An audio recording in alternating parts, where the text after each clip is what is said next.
you are new to my channel, do subscribe it and make sure to hit the bell icon so that you would not miss any of my upcoming videos. Hello dear students, welcome to the third part of physical quantities and measurement. So in this video we are going to read about relative density bottle. और भी बहुत कुछ है like hydrometer है, flotation and sinking, applications of flotation and उससे related जो भी चीज़ें होगी ना I would try to cover everything in this video.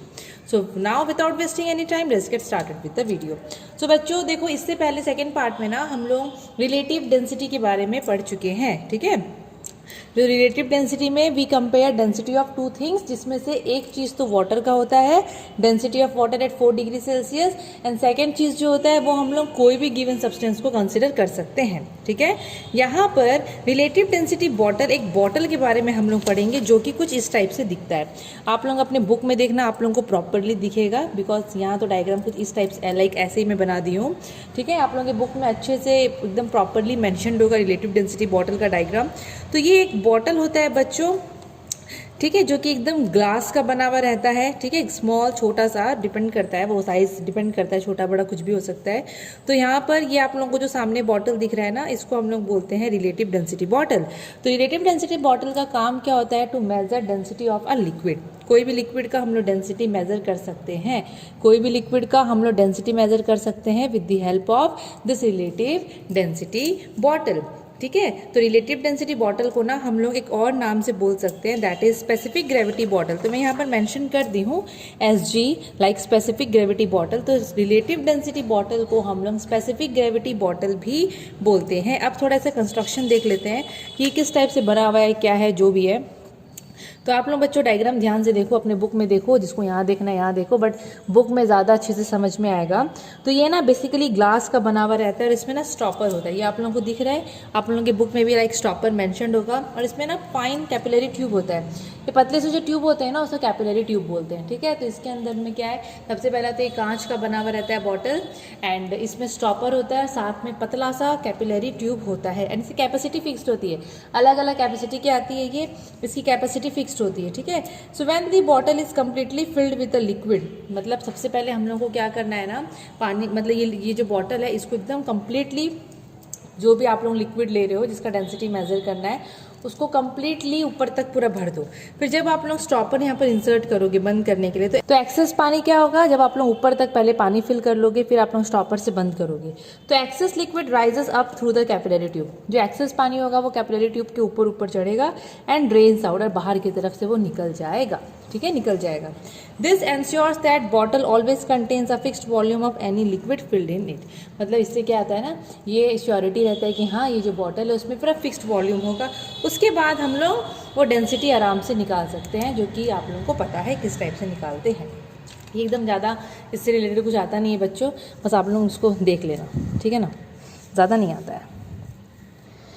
Okay, next topic is hydrometer. Hydrometer, अब हाइड्रोमीटर क्या होता है आप लोग सुने होंगे। हाइड्रोमीटर एक्चुअली यूज होता है to test the purity of milk. Milk का प्योरिटी, मिल्क कितना प्योर है उसको टेस्ट करने के लिए हाइड्रोमीटर यूज किया जाता है। क्या यूज किया जाता है? हाइड्रोमीटर। ओके, सो यहाँ पर क्या है, हाइड्रोमीटर ये भी किस टाइप से, लाइक इसका किस टाइप का कंस्ट्रक्शन होता है वो भी देख लेते हैं। तो बेसिकली यहाँ पर मैं आप लोगों को जो बता रही हूँ ना वो ग्लास का बता रही हूँ, कहीं कहीं पर तो प्लास्टिक वाला भी उस टाइप से भी आता है, बट बाहर का ग्लास का ही रहता है, ठीक है। It is made up of glass, और इसमें ना पतला सा स्टेम होता है, जैसे कि कांच का बना हुआ है, ये पतला सा आपको स्टेम दिख रहा है, नीचे में ये बल्ब जैसा दिख रहा है जो कि ना लोडेड है। किससे लोडेड है? कोई भी हैवी चीज़ से। हैवी चीज़ यहाँ पर आप लोग कोई भी चीज़ को नहीं ले सकते हो, अलग अलग रीज़न होता है सब हायर क्लासेस में। जैसे यहाँ पर या तो मर्क्यूरी होगा या फिर लेड शॉर्ट्स होंगे, या तो मर्क्यूरी होगा या फिर लेड शॉर्ट्स होंगे, ताकि ये वाला पोर्शन को थोड़ा हैवी बनाया जा सके। क्योंकि हम लोग क्या करते हैं ना, ये जो हाइड्रोमीटर दिख रहा है इसको हम लोग ना लिक्विड में से डालते हैं, तो ये एकदम सीधा खड़ा रहता है, ठीक है। ये हैवी रहता है तो सीधा खड़ा रहता है, ठीक है। अब यहाँ पर क्या है, जो भी लिक्विड का आपको लाइक टेस्ट करना है उसका रिलेटिव डेंसिटी, जो भी लिक्विड का आपको टेस्ट करना है उसको आप लोग इस जार में डाल लोगे। उसके बाद ये जो हाइड्रोमीटर है इसको आप लोग ऐसे करके इंसर्ट करके थोड़ा घुमा देना, बहुत सिंपल से ऐसे करके डाल के घुमा देना। तो ये अपने आप थोड़ा सा क्या है घुसेगा अंदर में, और अपने आप एक लाइन पे ना ये से अलाइन हो जाएगा, मतलब एक जगह में जाके रुक जाएगा, ठीक है। एक बार में से खड़ा हो जाएगा या थोड़ा टाइम के बाद खड़ा हो जाएगा और रुक जाएगा। तो ये जिस जिस सरफेस से, मतलब ये जो स्टेम आप लोगों को दिख रहा है, ये स्टेम में ना ऐसे ग्रेजुएटेड स्टेम होते हैं, मतलब ना वहाँ पे स्केल्स टाइप रहते हैं, और वो स्केल में तो रीडिंग्स लिखे हुए हैं। तो आप लोगों को देखना है कि ये जो लिक्विड है उसका लेवल वो स्केल के कौन से लेवल से टच हो रहा है, बस वही उसका रीडिंग हो जाएगा, वही उसका डेंसिटी हो जाएगा। ठीक है। अब यहाँ पर बच्चों याद रखना, जितना कम डेंसिटी होगा सब्सटेंस का उतना ज़्यादा हाइड्रोमीटर नीचे सिंक होगा। मतलब अगर ये लिक्विड का डेंसिटी बहुत कम है तो हाइड्रोमीटर उतना ही अंदर अंदर तक जाएगा, अगर लिक्विड का डेंसिटी ज़्यादा है तो हाइड्रोमीटर ऊपर ऊपर की तरफ रहेगा। ठीक है। अब हाइड्रोमीटर में ना बेसिकली अंदर में ना पेपर स्केल होता है, हाँ होता है। अब देखो हमारे स्कूल के लैब में तो था हाइड्रोमीटर, उसमें पेपर स्केल था, अंदर में रहता है वो पेपर ऐसे कभी घुमा हुआ रहता है, उसमें से नंबरिंग रहता है। ठीक है। पेपर स्केल रहता है उसमें, उसी से हम लोग रिलेटिव डेंसिटी मेज़र आराम से कर सकते हैं। अब मैं जो आप लोगों को बोली कि हाइड्रोमीटर को हम लोग यूज़ करते हैं to measure the purity of milk, तो उसको एक्चुअली लैक्टोमीटर बोलते हैं, है ना। उसको क्या बोलते हैं हम लोग? लैक्टोमीटर। समझ में आया आप लोगों को? तो हाइड्रोमीटर बहुत सिंपल है, बस इसका ही काम रहता है। इसको क्या करना है, जैसे कि यहाँ पर अगर आप लोग मिल्क ले लियो, इसको आप लोग क्या करोगे, लोगे ऐसे अंदर डाल के ऐसे घुमा देना, घुमा दोगे वो अपने आप ऐसे अलाइन हो जाएगा, कोई आप लोगों को कुछ नहीं करना है, वो अपने आप क्या होगा थोड़ी देर के बाद ऐसे रुक जाएगा। तो आप लोगों को देखना है कि लिक्विड का कौन सा मतलब सरफेस इसका रीडिंग का कहाँ पर टच कर रहा है, बस वो उसका रीडिंग हो जाएगा, कोई टेंशन नहीं है इसमें, बहुत सिंपल सा है। Okay. Now flotation and sinking. तो बच्चों देखो फ्लोटेशन एंड सिंकिंग ये मैं ऑलरेडी बता चुकी हूँ। ठीक है। फ्लोटेशन एंड सिंकिंग, अब फ्लोटेशन का मतलब होता है तैरना, सिंकिंग का मतलब होता है डूब जाना। ठीक है। अब यहाँ पर जैसे कि आप लोग जैसे कि एक प्लास्टिक का बैग या प्लास्टिक आप लोग फेंकोगे पानी में, तो प्लास्टिक क्या होगा ऊपर ऊपर की तरफ तैरता है, लेकिन आप लोग पत्थर फेंको पानी में तो पानी में पत्थर सिंक हो जाता है ना। तो यहाँ पर फ्लोटेशन का मतलब है जैसे कि सॉलिड है, आप लोग उसको लिक्विड में डाले, सॉलिड पानी के ऊपर ऊपर में है, ऊपर में या फिर इस टाइप से तैर रहा है, उसको हम लोग फ्लोट बोलेंगे।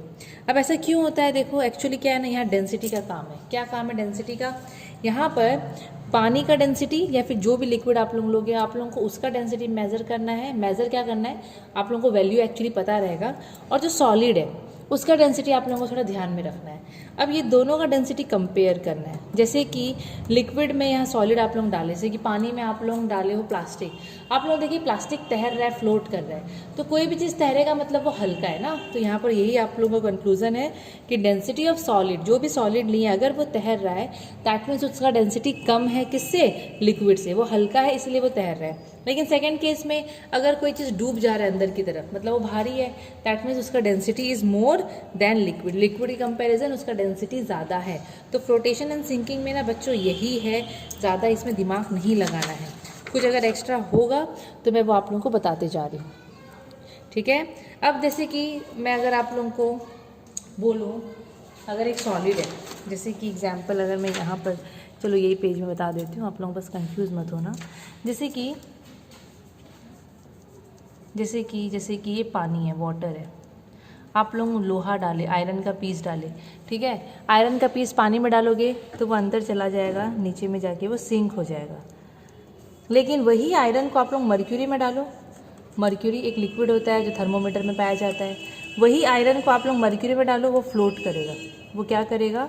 वो फ्लोट करेगा। तो देखो चीज़ें वही है, लेकिन आप लोग लिक्विड चेंज कर दिए, एक जगह पानी लिए, दूसरी जगह आप लोग मर्क्यूरी लिए, और वही आयरन नेल है, लेकिन आयरन नेल वही पानी में वो डूब जा रहा है, लेकिन वही आयरन नेल जब मर्क्यूरी में डाले तो वो तैर रहा है। तो ऐसा होता है बच्चों, ये डिपेंड करता है डेंसिटी में। एक सब्सटेंस दूसरा कोई लिक्विड में तैर लेगा, लेकिन वही सब्सटेंस दूसरा लिक्विड में डूब जाएगा। It depends upon their density, भारीपन में और हल्कापन में डिपेंड करता है। It depends upon their density, ये जिसको थोड़ा आप लोगों को याद रखना है। जैसे कि यहाँ पर सेम एग्जाम्पल है, एक आयरन बॉल पानी में डूब जाएगा लेकिन मर्क्यूरी में तैरता है, फ्लोट करता है। क्यों? क्योंकि आयरन बॉल का जो डेंसिटी है वो पानी से ज़्यादा है, लेकिन आयरन बॉल का डेंसिटी मर्क्यूरी से कम है, इसीलिए। एकदम सिंपल है। आप लोगों को कैसे याद रखना है, अगर कोई चीज़ किसी में तैर रहा है मतलब उसकी डेंसिटी उस लिक्विड से कम है, अगर डूब रहा है मतलब उसकी डेंसिटी ज़्यादा है।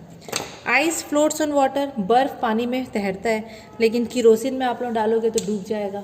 यस, किरोसिन में डालोगे तो डूब जाएगा। सेम रीज़न है, डेंसिटी यहाँ पर डिपेंड करता है। अगर आइस पानी में तैर रहा है दैट मीन्स आइस का डेंसिटी कम है पानी से, लेकिन अगर किरोसिन में वो डूब जा रहा है दैट मीन्स उसका डेंसिटी ज़्यादा है किरोसिन से। बहुत सिंपल। अब एक और चीज़, अगर मैं दो लिक्विड का ही बात करूँ, अब सॉलिड को छोड़ दो, जैसे कि दो लिक्विड है, पानी और तेल है, दो लिक्विड को मिक्स करोगे तो उसमें से जो हल्का होगा वो ऊपर आ जाएगा, जो भारी होगा वो नीचे आ जाएगा। ये आप लोगों को पता होगा, है ना। तो यहाँ पर भी सेम चीज़, आपने बुद्धि लगाना। अगर पानी और केरोसिन को मिक्स करोगे तो केरोसिन हल्का होता है, तेल और पानी को मिक्स करो, तेल हल्का होता है तो तेल ऊपर आ जाएगा और पानी नीचे आ जाएगा, बिकॉज पानी भारी होता है। तो बच्चों रिलेटिव डेंसिटी से ना मतलब हम लोग क्या कर सकते हैं, ये पता कर सकते हैं कि कोई चीज़ पानी में फ्लोट करेगा या कोई चीज़ पानी में डूबेगा, फ्लोट करेगा या फिर डूबेगा। ठीक है। अब जैसे कि लकड़ी है, ऑयल है, कॉर्क है, कुकिंग ऑयल वही किरोसिन है, ये लोगों का जो रिलेटिव डेंसिटी होता है ना वो 1 से कम होता है। वाटर का चलो हम लोग 1 लेते हैं रिलेटिव डेंसिटी, वाटर का कितना लेते हैं 1, इसको याद रखना रिलेटिव डेंसिटी।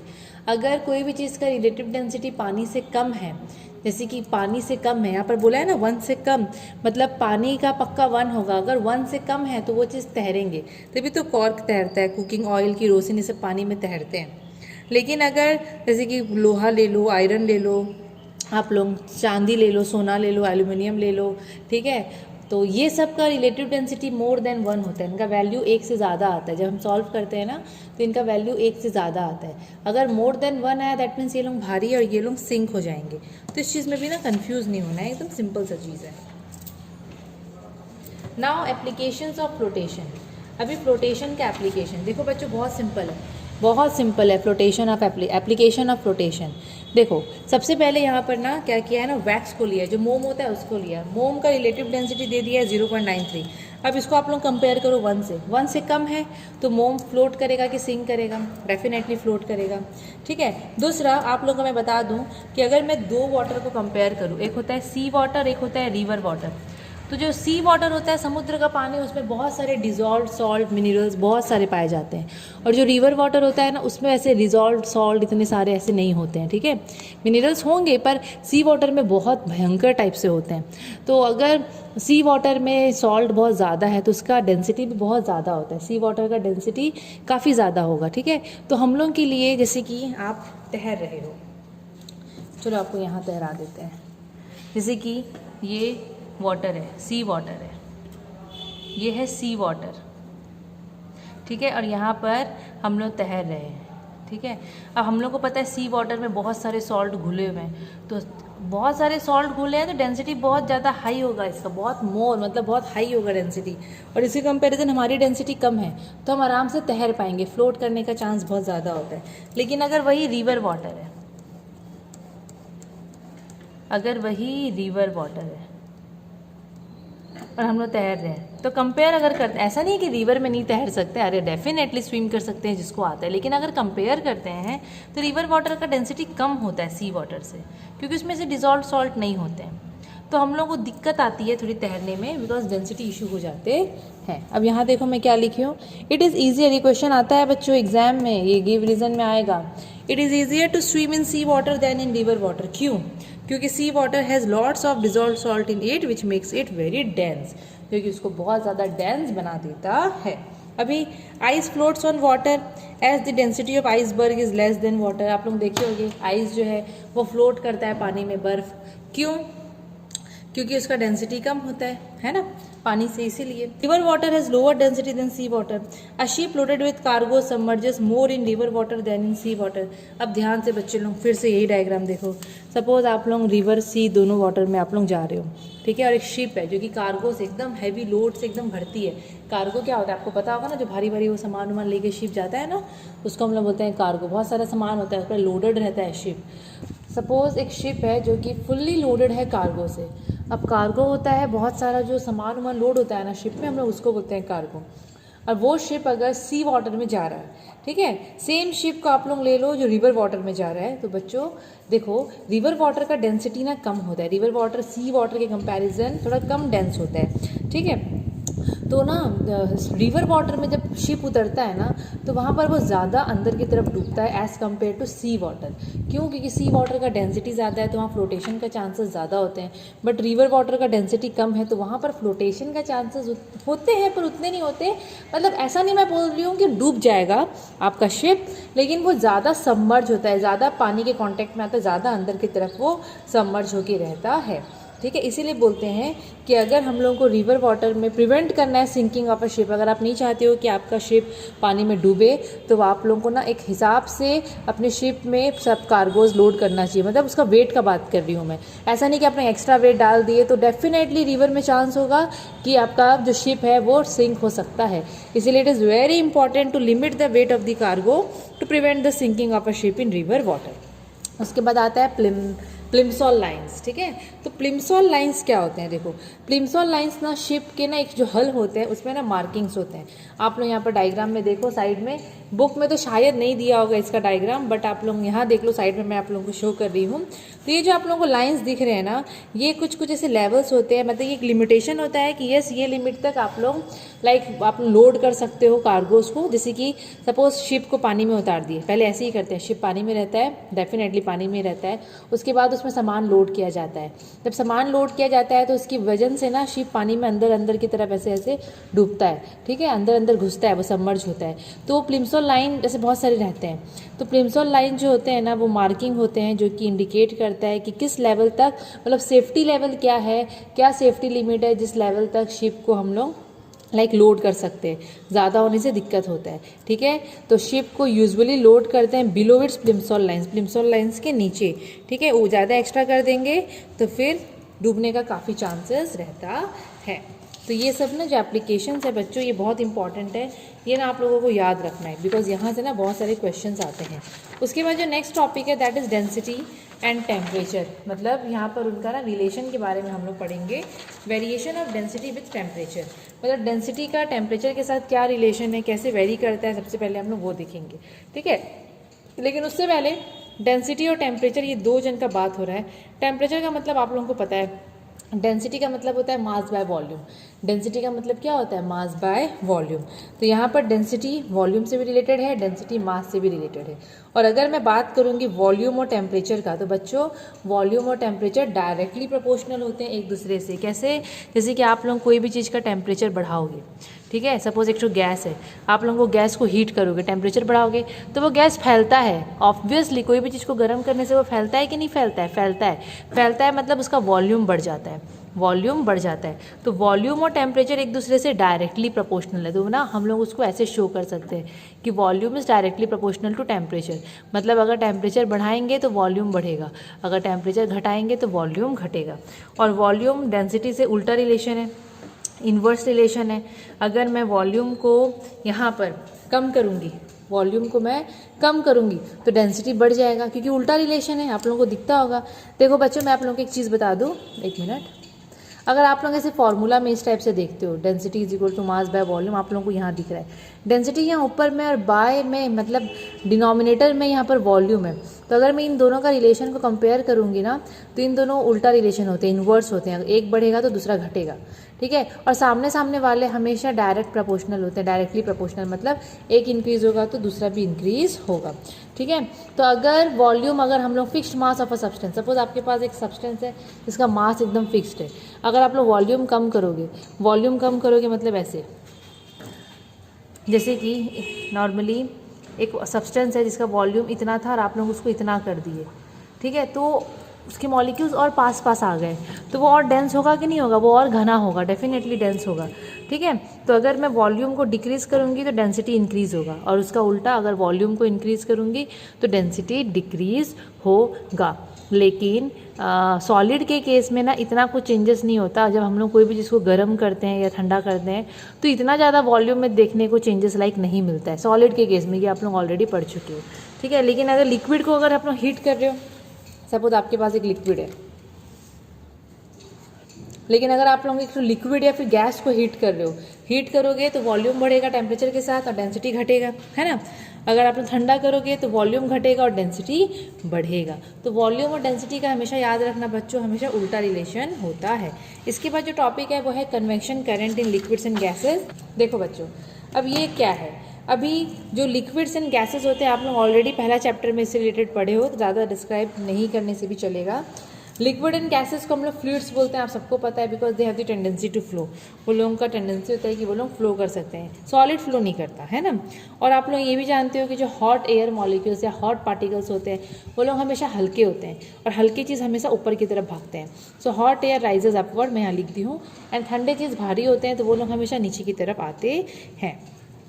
अब यहाँ पर देखो क्या दिया है, जैसे कि यहाँ पर एक लिक्विड को हीट कर रहा है। आप लोग याद करो, पहला चैप्टर में आप लोग कन्वेक्शन करंट के बारे में पढ़े हो, अगर नहीं देखे हो तो वीडियो को आप लोग चेक कर सकते हो, डिस्क्रिप्शन बॉक्स में उसका लिंक है, ठीक है। यहाँ पर हीट किया गया है तो नीचे के मॉलिक्यूल्स हीट गेन किए, हल्के हो गए, एंड हल्के होने के बाद दे राइज अपवर्ड, वो लोग ऊपर की तरफ चल जाते हैं। ऊपर के मॉलिक्यूल्स लोग ठंडे होते हैं, भारी होते हैं, तो वो लोग नीचे की तरफ आते हैं, ठीक है। तो ये एंटायर पूरा लिक्विड ऐसे धीरे धीरे करके एकदम गर्म हो जाता है, मतलब ये एक साइकिल चलता रहता है, इससे कन्वेक्शन करंट बनता है, ठीक है। और मतलब इससे क्या होता है ना, हर जगह अच्छे से इक्वली हीट डिस्ट्रीब्यूट हो जाता है। तो सी ब्रीज, लैंड ब्रीज और ये सब जो होता है, जो आप लोग मानसून विंड और जो आप लोग ज्योग्राफी में पढ़ोगे, ये सब चीज़ें ना इसी की वजह से ही बनती है। क्यों? क्योंकि देखो, जो सी ब्रिज उठता है, जो लैंड ब्रिज उठता है, उसमें ज़मीन और पानी इन दोनों के ऊपर का हवा में डिपेंड करता है। अब आपको पता है कि पानी गर्म होने में भी बहुत टाइम लगाता है और ठंडा होने में भी बहुत टाइम लगाता है एज़ कम्पेयर टू लैंड, ठीक है। तो उस चक्कर में इक्वली हीट नहीं होता, एक जगह जल्दी हो जाता है गर्म, एक जगह कम लेट लगता है। तो ठंडा गर्म के चक्कर में इस टाइप से हवा बनती रहती है और हम लोग उसको कन्वेक्शन करंट बोल सकते हैं। बहुत ईजी है बच्चों ये वाला, ठीक है। अब जो लास्ट टॉपिक है दैट इज़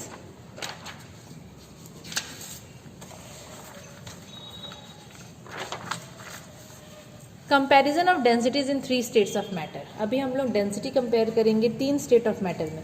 तो देखो बच्चों, सॉलिड, लिक्विड एंड गैस, ये 3 स्टेट्स ऑफ मैटर होते हैं, ठीक है। और यहाँ पर हम लोग बात कर रहे हैं डेंसिटी के बारे में कि तीनों में से सबसे ज़्यादा डेंसिटी किसका होता है या सबसे कम डेंसिटी किसका होता है। तो यहाँ पर 3 पार्टिकल्स है, एक है सॉलिड, एक है लिक्विड, एक है गैस। वो आप लोग देख के बता सकते हो, मेंशन नहीं की हूँ। इसमें मॉलिक्यूल्स बहुत टाइटली पैक्ड है तो आप लोग सॉलिड समझ सकते हो। यहाँ पर थोड़ा लूजली और यहाँ पर तो काफ़ी लूज है ना। तो आप लोग उसको इस हिसाब से समझ सकते हो। अभी यहाँ पर देखो, यहाँ पर मैं तीनों में वी वी वी लिखी हूँ, दैट मीन्स यहाँ तीनों का वॉल्यूम सेम है। अब डेंसिटी को कंपेयर कर रहे हो ना, तो वॉल्यूम को सेम हम लोगों को रखना पड़ेगा। तो तीनों का सेम वॉल्यूम है, मतलब आप लोगों को जितना बड़ा पेपर दिख रहा है, सपोज ये पेन दिख रहा है, जितना वॉल्यूम इस पेन का है सेम वॉल्यूम का मैं लिक्विड लूँगी, सेम वॉल्यूम का मैं गैस लूँगी। बोलने का मतलब ये है, तो वॉल्यूम यहाँ पर पूरा सेम है। जब हम लोग कंपेयर करते हैं तीनों की डेंसिटी, तो सबसे ज़्यादा डेंसिटी सॉलिड की पाई जाती है, देन लिक्विड की, देन गैस की। तो इसका रीज़न आपको सामने ही दिखता होगा। यहाँ पर क्या है, just look at the arrangement of molecules. यहाँ पर इतने वॉल्यूम में कितने सारे मॉलिक्यूल्स हैं, जो कि कितने टाइटली पैक्ड है, मतलब बहुत सारे हैं। बोलने का मतलब है number of molecules per unit volume बहुत ज़्यादा है। वही लिक्विड के केस में थोड़ी कम है और गैस के केस में तो काफ़ी कम है, ठीक है। तो रीज़न यही है कि सॉलिड का डेंसिटी सबसे ज़्यादा इसलिए होता है क्योंकि इसमें number of molecules per unit volume सबसे ज़्यादा होते हैं। लिक्विड का कम होता है और सबसे कम होता है गैस का। तो एग्जाम में क्वेश्चन आता है डेंसिटी कंपेयर करने के लिए, सबसे ज़्यादा डेंसिटी होता है सॉलिड का, देन लिक्विड का, सबसे कम होता है किसका, गैस का। ये इतना ही है बच्चों। अगर आप लोगों को इसमें से कुछ भी डाउट होगा तो आप लोग मुझसे पूछ सकते हो। बुक में थोड़ा सा एक्स्ट्रा शायद दिया है, बट एकदम सिंपल सा चीज़ है, सब चीज़ रिलेटेड है। मेन ये चीज़ था जो मैं आपको बता चुकी हूँ। तो वीडियो आपको यहीं ख़त्म होता है, चैप्टर आपका यहीं ख़त्म होता है।